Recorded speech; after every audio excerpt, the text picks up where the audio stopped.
ఆంధ్రప్రదేశ్ భారతావనికి పట్టుకొమ్మ, కానీ ఆశయాలకు అవరోధాలు, అభివృద్ధికి ఆటంకాలు. రాష్ట్ర పరిస్థితి ఇలా సాగుతున్న తరుణంలో నాయకత్వ బాధ్యతలు అందుకున్న తెలుగు తేజం, ఆశయ సాధన వైపుగా అడుగులు వేస్తున్న ఆశాకిరణం మన సీఎం కిరణ్ కుమార్ రెడ్డి గారు.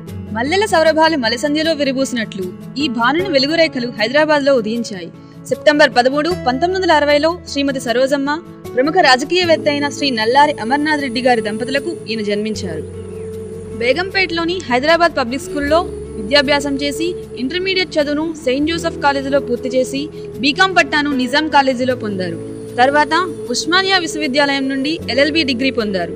విద్యాభ్యాసం తర్వాత ఈయన జీవితంలోని అపురూపమైన ఘట్టం రాధికారెడ్డి గారితో వీరి వివాహం. వీరి కుమారుడు నిఖిలేష్ రెడ్డి మరియు కుమార్తె నీహారెడ్డి.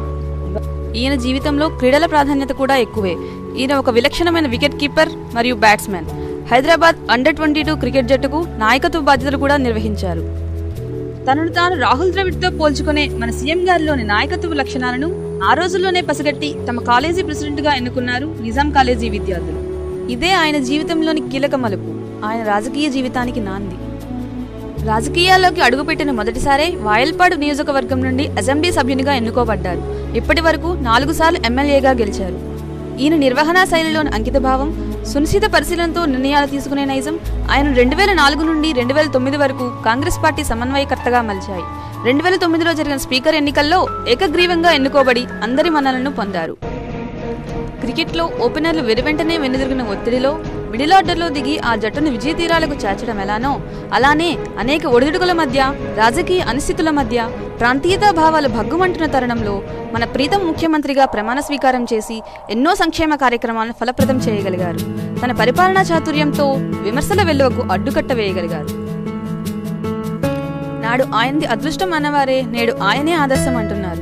ఆయన అమలుపరిచిన పథకాలే అందుకు కారణం. ఆయన ఆచరించిన విధానమే ఆయన ఉన్నతికి సోపానం. కిలో బియ్యాన్ని కేవలం రూపాయికి అందించి ఆయన పేదలకు మరింత చేరువయ్యారు. రాజీవ్ ఆరోగ్యశ్రీ పథకాన్ని, టోల్ ఫ్రీ నెంబర్ 104 సేవలను ప్రజానీకానికి చేరువ చేశారు. నిరుద్యోగులైన యువతకు దిశానిర్దేశం చేయడానికి రాజీవ్ యువకిరణం ద్వారా ఏడాదికి 3 లక్షల ఉద్యోగాలు మంజూరు చేశారు. యువతతో ప్రత్యక్ష అనుబంధం కోసం ఫేస్బుక్లో కూడా తనదైన ముద్ర వేసి సోషల్ నెట్వర్కింగ్తో యువతకు మరింత దగ్గరయ్యారు. మహిళల స్వావలంబన కోసమై 1500 కోట్ల రూపాయలను సెల్ఫ్ హెల్ప్ గ్రూపులకై కేటాయించారు.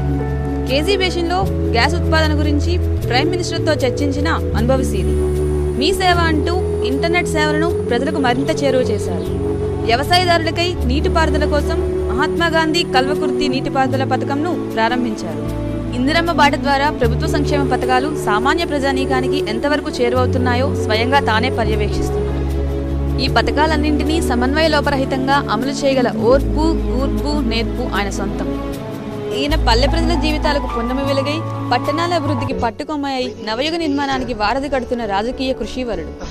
ఎన్నో కార్యక్రమాలు ఉన్నప్పటికీ విద్యార్థులతో తన విలువైన సమయాన్ని గడిపేందుకు నేడు మన IIITకి విచ్చేసిన మన ప్రీతం ముఖ్యమంత్రి గారికి ఇదే మా స్వాగత కుసుమాంజలి.